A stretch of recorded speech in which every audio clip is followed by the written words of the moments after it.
Bienvenidos todos al ciclo de cine y literatura Un niño me está mirando. Hoy vamos a ver una película de Robert Bresson del año 1967, Mouchette. ¿Y por qué Mouchette? Porque es la niña que nos va a mirar hoy y lo va a hacer desde los márgenes. Mouchette representa la vulnerabilidad y además lo hace de una manera superlativa porque reúne tres condiciones.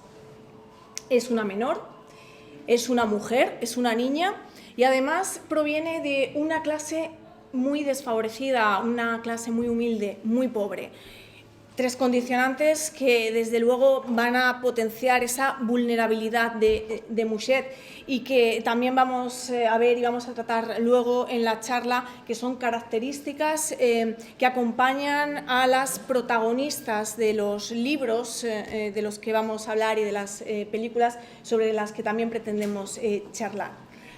Mouchette está dirigida por Robert Bresson, un director que trató David, bueno, aquí está David Parajes, que colabora con el ciclo, que nos va a hablar mucho y muy bien de Robert Bresson, ¿verdad, David? Bien, seguro que sí. Sí, bien seguro que sí, porque es un director excelente. Bien, como decía, Bresson dedicó gran parte de su obra a tratar el asunto de todas estas personas desfavorecidas, de los humillados y ofendidos, que diría el admirado Dostoyevsky, ¿no? Para Bresson también. Entonces, por eso la mirada de Bresson sobre esta niña es muy especial y también la forma que tiene de contarlo, el estilo de su cine. Con estas personas tan vulnerables, estas personas se las suele silenciar, no suelen tener voz.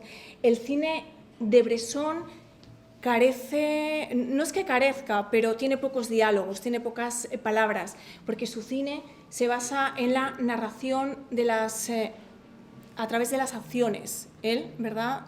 David filma acciones y de esto quizá os puede hablar un poquito más David. Bueno, una cosa que llama mucho la atención del cine de Bresson precisamente es esto, es el estilo, ¿no? Que es un estilo que tiene poca comparación con ningún otro. Sí que hay algunos antecedentes, ¿no? Se habla de Epstein, se habla sobre todo de Dreyer, pero es verdad que el cine de Bresson es identificable casi desde el primer plano. Vais a ver ahora el arranque de la película, es muy, muy llamativo. Vamos a estar un buen rato sin escuchar ningún diálogo, como dice Bensi. Claro, la ausencia de diálogos tampoco significa silencio, aunque Bresson trabajaba mucho con el silencio, puesto que los sonidos, el ruido que se escucha en la película es igual de importante que la música, que apenas hay música, nada más que al principio y al final, en los créditos. Monteverdi. Y hay algunos escasos diálogos, es decir, al final estamos ante un tipo de cine absolutamente sintético, un cine de la decantación, un cine que está... Adelante, adelante. Bueno, pase. Pase, Santiago de Luca. Un cine depurado al máximo y yo sobre todo me gustaría, antes de ver la película, porque estos días he estado viendo cosas, leyendo cosas, escuchando cosas, y es verdad que Bresson al principio da un poco de miedo, ¿no? Porque es uno de estos autores en letras mayúsculas a los que parece que hay que acercarse con reverencia, y es un cine muy solemne. Y al final yo creo que Bresson lo que hace falta es despojarlo un poco de esta solemnidad y de esta seriedad, porque su cine, siendo muy de autor, es perfectamente comprensible por todo tipo de públicos. Sus historias son absolutamente sencillas, es un cine muy espiritual y siempre se tilda como trascendente, ascético y palabras con mucho peso. Pero las historias de Bresson son, bueno, ya lo vais a ver, absolutamente sintéticas, porque a Bresson sobre todo lo que le importaba no era la historia en sí, sino la mirada que él arrojaba sobre los personajes, sobre la historia, sobre las acciones. Y bueno, la mirada ya la vais a ver desde el principio, con una escena de montaje que llama mucho la atención y donde los silencios son importantes, el punto de vista, la identificación con el personaje. Bueno, luego vamos a hablar bastante más despacio de todos estos aspectos. Una conversación en la que espero que también vosotros podréis intervenir, porque es interesante también. Las primeras miradas a ciertas películas es interesante, es importante, pero más todavía si son películas tan especiales como esta. Historias sencillas, las de Bresson, pero muy necesarias. Lo que cuenta Bresson es muy necesario.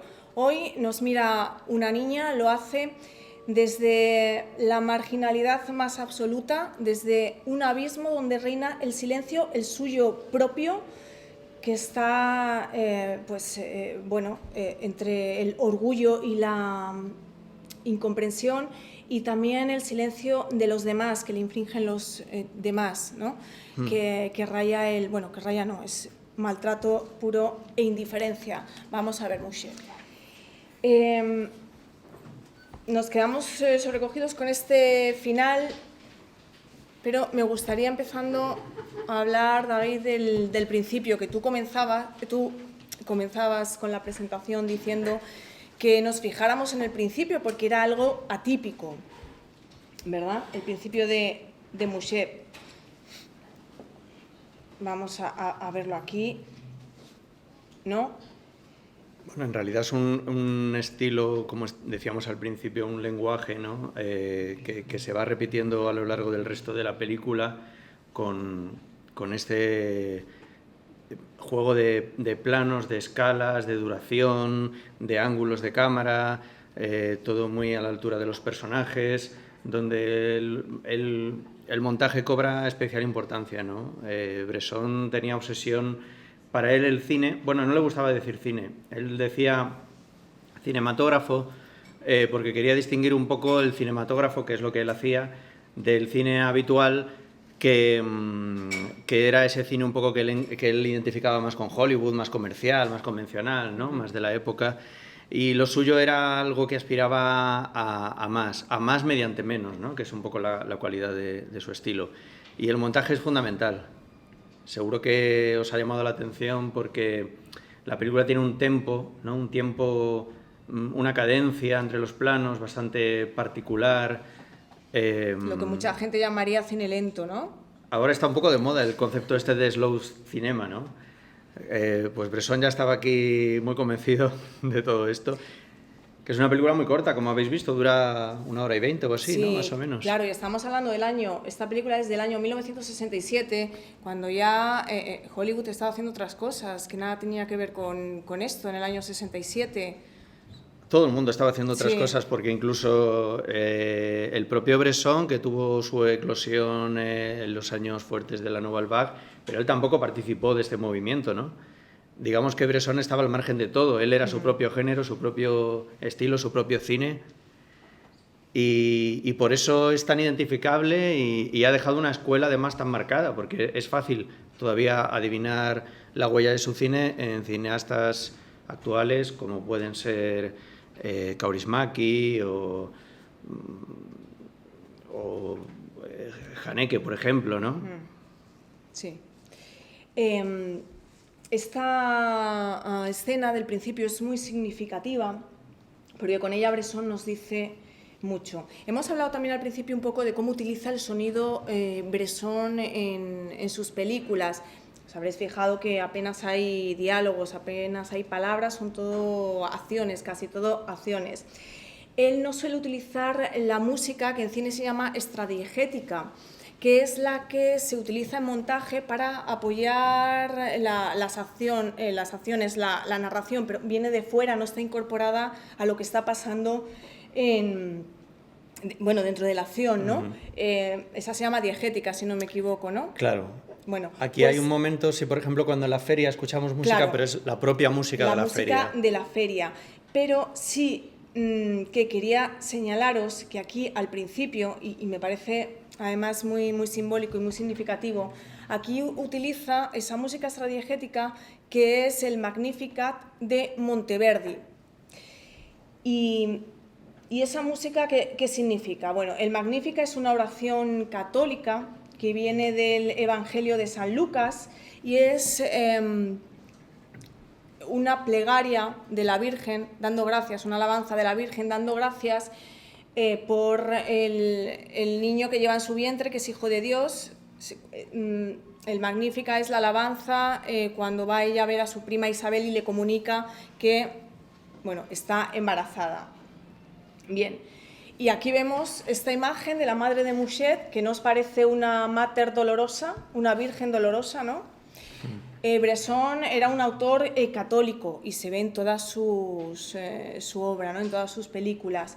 Se decía de él que era el director de los humildes y de los santos, ¿no? Y aquí vemos a esta madre, ¿no? Que es una especie de virgen, que además tiene como la posición, ¿no? Sí, sí, sí. Y además, pues, claro, el hecho ya de que... anticipando lo que va a pasar. Esto es una anticipación de lo que va a pasar. Y luego este Magnificat de Monteverdi lo utiliza también al final, y ya cierra el ciclo, con el suicidio de Mouchet, la muerte de Mouchet. Vuelve a utilizarlo. Ahí une a las dos mujeres, a la madre y a la hija, en su trágico destino. El destino al que parecen abocadas desde un principio por la situación en la que viven y a lo que están sometidas. Entonces esto me parece pues como muy significativo. Además que lo utilice Bresson, que no solía utilizar músicas extradiegéticas en su cine. Sí, él fue depurando su estilo cada vez más y ya llegó un momento al final en el que ya no utilizaba nada de música, la iba reduciendo, igual que el número de planos, igual que el resto de elementos, ¿no? de sus películas, y desde luego cuando la elige, pues no la elige por azar, y está muy bien lo que has comentado, porque el hecho de que, o sea, las creencias que él tenía, la fe que él tenía, no es simplemente una cualidad personal que podía tener, ¿no? Como cualquier otro director, sino que de alguna manera marca mucho su cine. Todas sus películas tienen una lectura religiosa muy evidente. Yo cuando veo esta película no puedo evitar pensar en una especie de vía crucis que está atravesando este personaje inocente al que todos agreden, ¿no? Absolutamente todos a su alrededor, no necesitan ni siquiera ningún motivo para ello, incluso al final se regodean un poco en la desgracia de esta chica, y esto es algo que está presente en todo su cine de manera más o menos explícita, pero bueno... Aquí es que antes se me olvidó decirlo, perdóname David, está basada en una novelita de Georges Bernanos, también otro autor francés católico, del que antes había adaptado ya Bresson, El diario de un cura rural, en los años 50, una muy buena película también.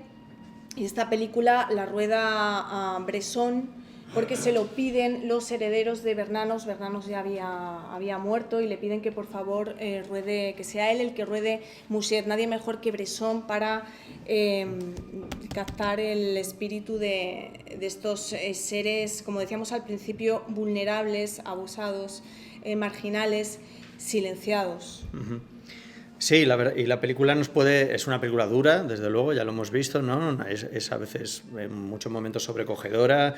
Lo que pasa que es verdad que la mirada de Bresson no es una mirada que se regodee en el sufrimiento o que sea lastimera o que tenga algún tipo de postura, digamos, que refuerce el patetismo, ¿no? De lo que le sucede a este personaje, sino al contrario, al ser una mirada distanciada, fría, séptica, lo que hace es mirar un poco desde fuera, tratar de comprender a los personajes, sobre todo que nos pongamos en la piel de la protagonista, porque, como decías tú antes, un poco la gran obsesión del director es renunciar a cualquier tipo de dramatismo, ¿no? O por lo menos alcanzar el dramatismo negándolo. Esto es un poco contradictorio, porque es verdad que el propio Bresson también es una persona muy contradictoria, pero el hecho de que esta película todavía, pero tiene otras como Un condenado a muerte se ha escapado o El dinero, que son películas donde los personajes parecen robots, incluso en la manera de hablar, donde se va evitando cualquier tipo de entonación en la voz que denote algún tipo de intención, ¿no? Bueno, aquí también lo parece, no sé qué... Bueno, pero fíjate que todavía está... Sí se aprecia, ¿no? Son como muy rígidos, muy estáticos. Se ve que no son actores porque no eran actores. Bresson utilizaba lo que él llamaba modelos. Era gente que no eran actores ni actrices profesionales. Y yo creo que se nota porque él buscaba otra cosa, otra mirada. Sí. Además, la mayoría de directores que optan por esta decisión muy arriesgada lo hacen buscando un verismo, ¿no? Una credibilidad. Dicen, bueno, así la gente no ve al actor, ve a la persona.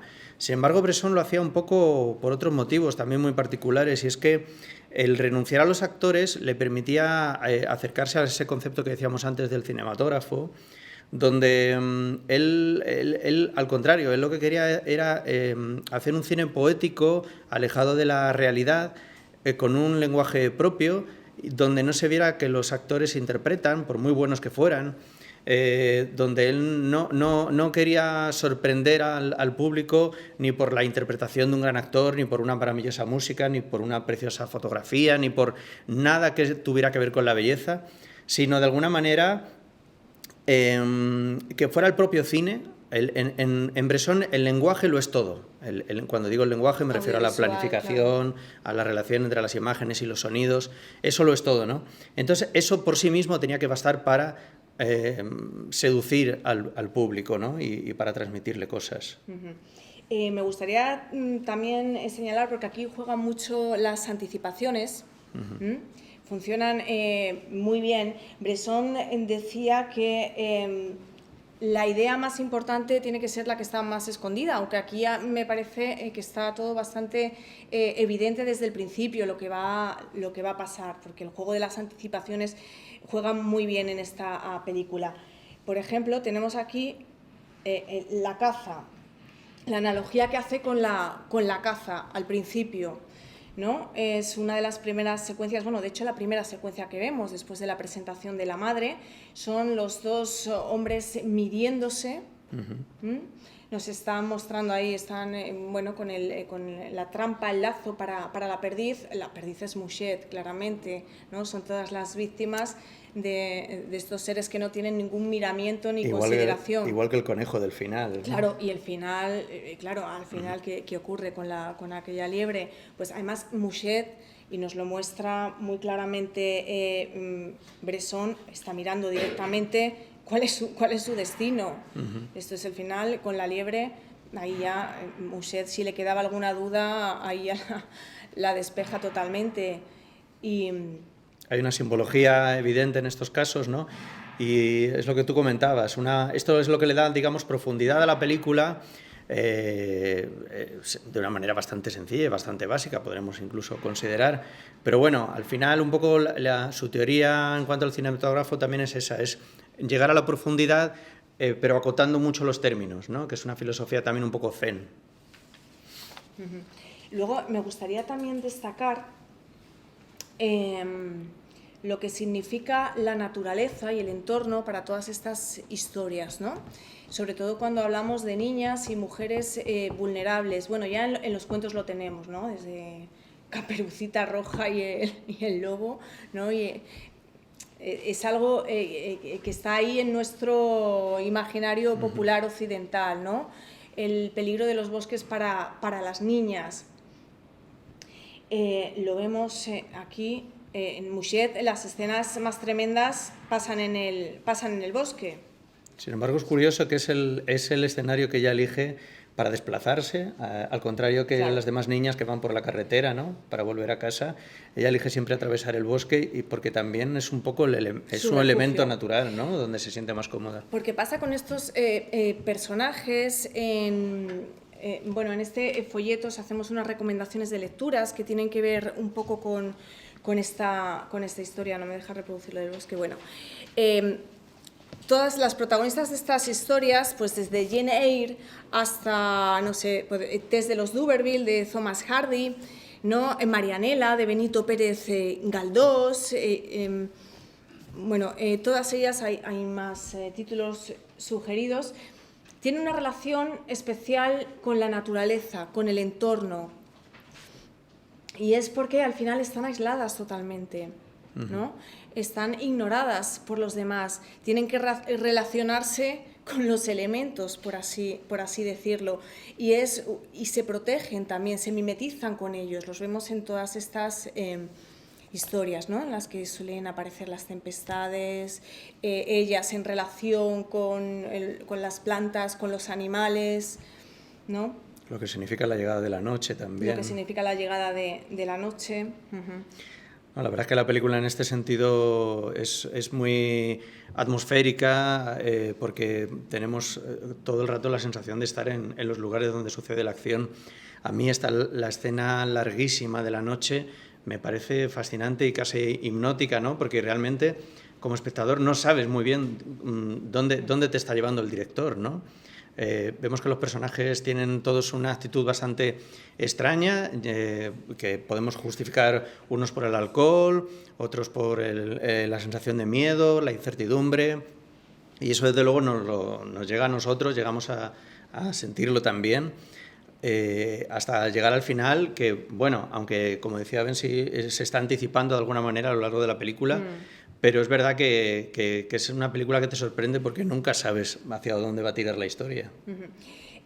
Aquí me gustaría introducir en este aspecto del bosque, de la noche, de los cazadores y los depredadores y las presas. Para mí esto en la historia del cine, quien mejor lo representó fue Charles Laughton en La noche del cazador. No sé si habéis visto esa película, tengo por aquí partes de esas secuencias porque es tan hermosa. La noche del cazador también son dos niños huyendo de su depredador, que en este caso es Robert Mitchum. Y con un estilo muy diferente a este, pero es verdad que pero juega al final con tenemos todos los elementos aquí también, ¿verdad? Ese imaginario, la luna, el río, ¿no? El agua, los niños escapando y luego toda esa serie de animalitos del bosque que van apareciendo, ¿no? Que parecen cómplices, siempre son cómplices de las víctimas los animalitos porque ellos mismos son víctimas de los depredadores. Y testigos también. Y testigos, ¿no? también, sí. testigos silentes de todo eso. Aquí tenemos a Robert Mitchum, fantástico, apareciendo detrás de los niños.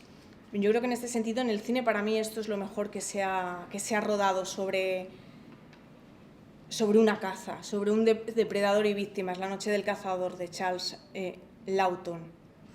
De hecho, bueno, la anterior película de Bresson, que si no la habéis visto la recomiendo vivamente, se llama Al azar de Baltasar, que es una película que de alguna manera establece continuidad con Mouchet porque las dos transcurren en entornos muy parecidos, entornos rurales, pueblos pequeños, una clase social pues eso, muy vulnerable. También hay una niña protagonista. Lo curioso en la de Baltasar es que el protagonista propiamente es un burro, que es Baltasar, pero bueno, de nuevo está el personaje de la niña, que es un poco la que se apiada del sí, su aliada, digamos, y un poco la que adopta el punto de vista. Pero bueno, es una película también muy interesante que tiene que ver con esto. Que está además basada en un relato de Dostoyevsky, que si no me equivoco está dentro de la novela El idiota, porque él, lo apuntábamos al principio, él que tenía tanta querencia a Bresson por estos personajes humillados y ofendidos como Dostoyevsky, ¿no? Adaptó varios relatos de Dostoyevsky a la gran pantalla. Y de hecho toda su obra está atravesada por la literatura, porque incluso aun cuando fueron guiones originales, también hay muchas referencias que a él le interesaban de la poesía y de la novela, pero de una manera, claro, él abominaba un poco de lo que él llamaba el teatro filmado, ¿no? No quería para nada que su cine fuera literal, sino que fuera propiamente cine, que no hubiera este pozo de la literatura que era más habitual en el cine de la época, bueno, lo sigue siendo prácticamente hoy también. Sí, pero luego él tiraba de todos estos autores, de las historias de todos estos autores. Claro, pero un poco también para deconstruirlos, para traicionarlos, y de hecho no conocía yo el dato que has comentado antes, que fue un encargo de la familia de Bernanos, pero claro, no me extraña para nada porque primero, después de la adaptación primera de Diario de un cura rural, y los buenos resultados quisieron repetir, y también porque los grandes directores de cine son los que traicionan a la novela, son los que traicionan. Pero porque las admiran mucho, claro, es que... Claro, y porque si son capaces de crear algo nuevo. Una novela, claro, no puedes... No es una literalidad exacta, ¿no? Que eso realmente no tiene interés, porque para eso ya tenemos la novela. Entonces es mucho más apasionante crear algo nuevo en base a eso, respetando el espíritu. Luego tenemos otro elemento también muy interesante que tiene que ver también con la santidad. es el agua.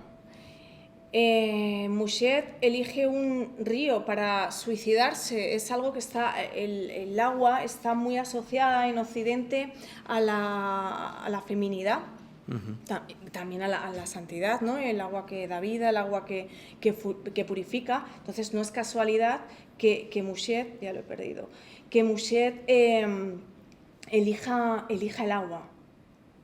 Creo que lo tenemos aquí. Bueno, no. El agua, mientras tú lo buscas, el agua en todas sus formas, porque a mí me encanta, me fascinan las lágrimas de Mouchet, que son absolutamente exageradas y que son un poco como estas cosas que escuchamos. Son como manantiales. Claro, estos milagros que a veces escuchamos de tallas de vírgenes que lloran, les brotan unos lagrimones, al final es un poco esto, yo creo, ¿no? Sí.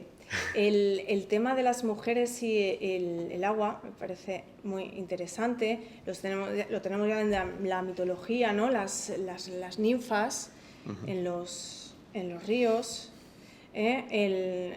Ofelia, bueno, esta es la dama del lago, ¿no? El de la leyenda artúrica. Aquí la tenemos en la estupenda película, una imagen de la película de John Boorman, Excalibur, la dama del lago entregando a Arturo la espada. Y bueno, Ofelia quizás es el personaje literario que acaba muriendo en el agua más... Que ha sido referenciado en el cine que ha sido muy referenciado en el cine y que tiene que ver con aquello. Y además, el agua en la mujer tiene una dualidad que es vida, pero también es muerte para la mujer, y que tiene que ver también, es representación de los impulsos sexuales. Y es curioso también cómo la materia está... Aquí en el piano, ¿no? También vemos como la protagonista intenta suicidarse en el agua, Ada, y en las horas Virginia Woolf, que realmente se suicidó metiéndose en un río. Estoy pensando que Von Trier también ha jugado muchas veces con esta idea, sí, es muy recurrente. Pero lo curioso de Bresson, por supuesto, es que él no muestra el plano de... Nosotros sabemos que ha caído por el sonido, ¿no? Como decimos siempre, tan importante. No muestra el plano de la niña sumergiéndose en el agua, porque hubiera sido, primero, evidente, y segundo, demasiado dramático, ¿no? Que es de lo que al final se trata de evitar. Entonces, es muy interesante este tipo de cine, a mí por lo menos me fascina, porque digamos que somos también nosotros los que construimos la película con nuestra imaginación, en base a los sonidos y a las imágenes, al fuera de campo, al off, ¿no? A lo que no nos muestran. Por eso la película es tan sintética, porque no es necesaria. Esta película cualquier otro director la hubiera podido filmar con el doble de planos y escenas mucho más explicativas. En este caso, Bresson, por supuesto, no va por ahí. Él siempre piensa que menos es más y que hay que dejar que el espectador sea co-creador también de la película y que él complete un poco los planos que él no filma premeditadamente. Y luego hay otra cosa que, a ver qué os parece, que a mí me llama mucho la atención, el seguimiento que hace de las pisadas, de los pies, del suelo. Y esto, el sonido de esos zuecos con los que ella además protesta, muestra su protesta, ¿no? Cuando está ahí delante de la iglesia, bueno, ella no lleva los zuecos porque lleva unas zapatillas de domingo, ¿no? Y pisa ese barro. Es un acto de rebeldía. Es un acto de rebeldía ante la hostilidad de los demás. Y me llama la atención porque se puso de moda, digamos así, en el cine clásico que ahora llamamos clásico de Hollywood, de finales de los años 30, cuando de pronto los directores comienzan a filmar en contrapicado. El caso más claro es de Orson Welles, ¿no? Con Ciudadano Kane, El Cuarto Mandamiento, que en aquella época fue muy novedoso.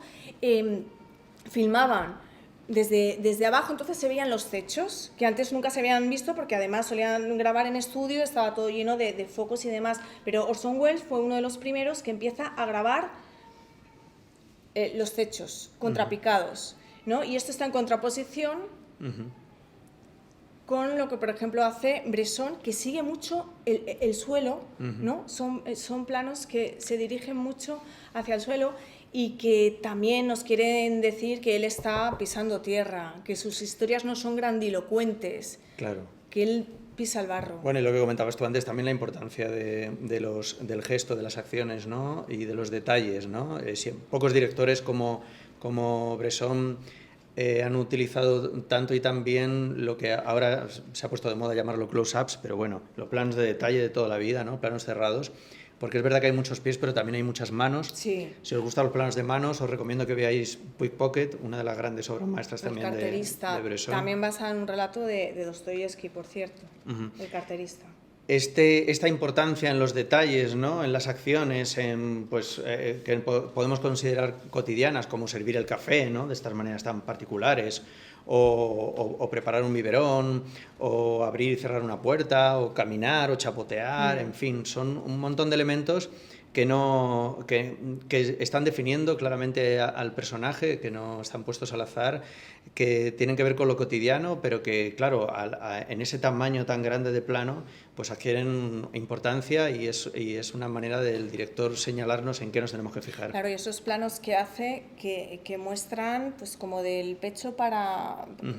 hasta las rodillas, ¿no? Casi siempre la cámara va siguiendo, pues eso, por donde caen las manos. Sí.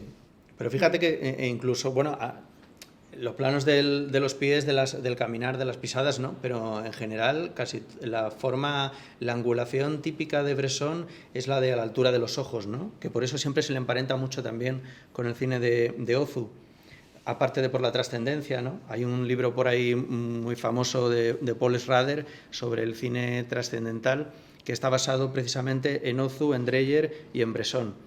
Que son directores a los cuales les une un hilo invisible, ¿no? Y es verdad que siempre no busca, en ese sentido es todo lo contrario, efectivamente, que de Wells, ¿no? Donde busca esa angulación espectacular, ¿no? Y esa expresividad, digamos, ¿no? A través de la imagen. Luego hay una secuencia que es maravillosa porque tú has hablado de la importancia del montaje en el cine de Bresson. Y aquí lo mejor es la secuencia de los coches de choque. Una cosa que parece sencilla de montar, pero es muy complicada. Y muy simbólica también, porque lógicamente es de nuevo un personaje que es golpeado por todos en el coche de una manera incluso muy, muy abrupta, ¿no?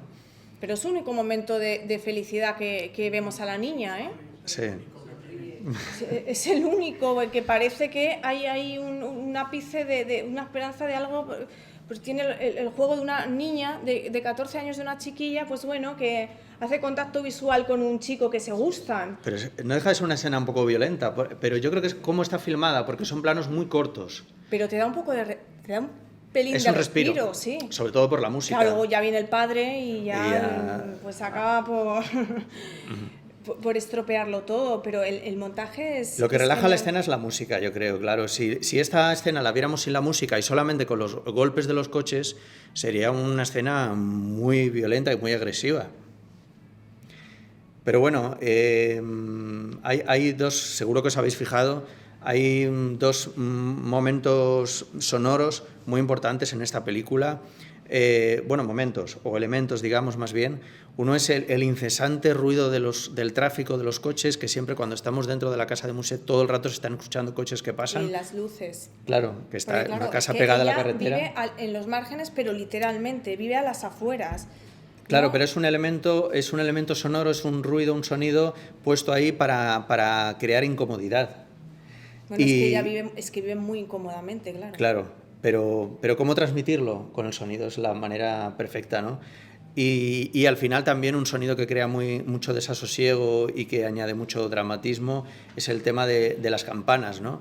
Toda la escena final de las campanas que no se dejan de oír con esa cadencia tan angustiosa, pues de alguna manera habla mucho de cómo Bresson trabajaba con este elemento. Bueno, no sé qué os ha parecido la película, si la habíais visto alguno...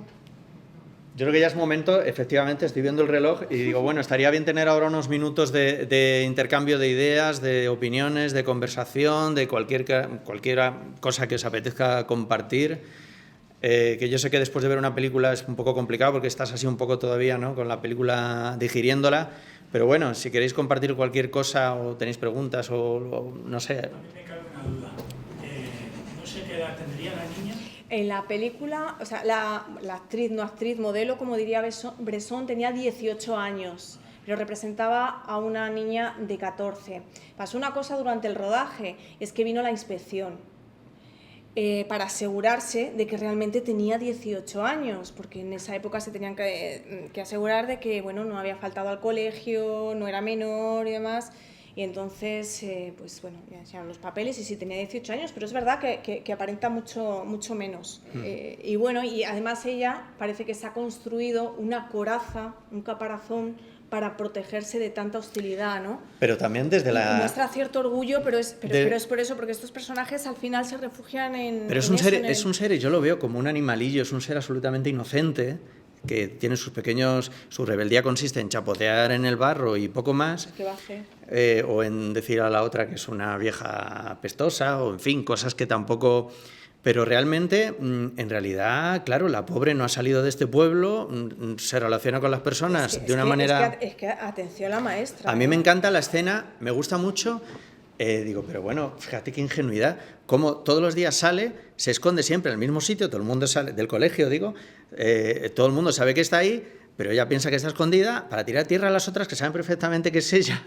Pero que para el colmo es que la ignoran, que ya es Claro. pues, otro maltrato más, ¿no? La ignorancia absoluta. Luego los gamberrillos estos, es que, pues no sé, si queréis sugerirnos algo más, alguna lectura que os recuerda esta película o... Hay que volver a Bresson, tienes nada más que 13 largometrajes, 13 películas, son muy poquitas. Él se tomaba su tiempo en hacer las películas, era como un orfebre del cine. Además empezó tarde, Bresson, Sí. a hacer cine. 30 Era y muchos ya, sí. Sí, un poquito más, ¿no? Tenía Bresson.